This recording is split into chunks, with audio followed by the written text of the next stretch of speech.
ये कहानी सांप और चालाक मेढक की है। एक हरे भरे जंगल में एक मेढक रहता था जिसका नाम था मोंटी। वह हर दिन तालाब के किनारे बैठकर टर्य करता और अपने दोस्तों से बातें करता था। उससे अपनी छलांगों पे बहुत घमंड था। वह कहता कि मुझसे तेज कोई कूद नहीं सकता, मैं जंगल का सबसे फुर्तीला हूँ। उसी तालाब के पास झाड़ियों में एक सांप भी रहता था। उसका नाम था कालिया।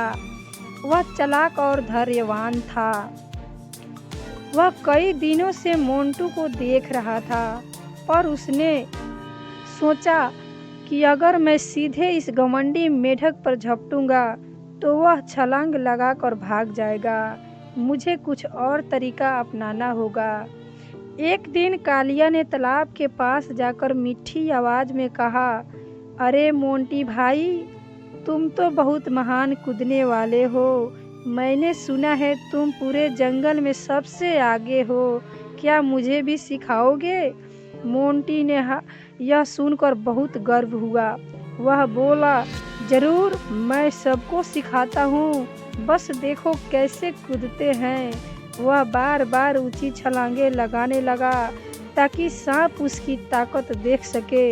सांप मुस्कुराता रहा और बोला, वाह, तुम्हारी तो ताकत कमाल की है।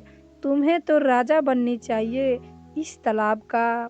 मेढक का सीना गर्व से फूल उठा। अगले दिन सांप ने फिर कहा, मोंटी भाई, अगर तुम्हें सच में राजा बनना है तो तुम्हें तालाब के बीच वाले पत्थर पर जाकर अपनी आवाज़ लगानी होगी। तभी सब जानवर सुनेंगे कि असली राजा कौन है। मोंटी सोच में पड़ गया।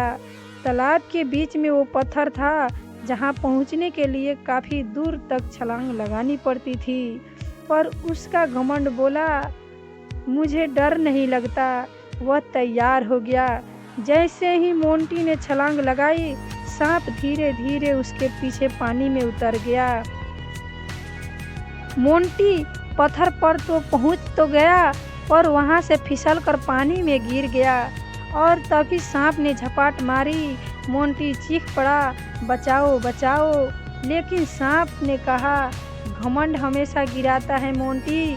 मैं कई दिनों से तुम्हें देख रहा था, आज तुम्हारा अंत समय आ गया है। मोंटी ने जल्दी से बुद्धि लगाई। उसने कांपती आवाज में कहा, भाई सांप, मुझे खा लो, पर पहले मैं तुम्हें एक राज बताऊं।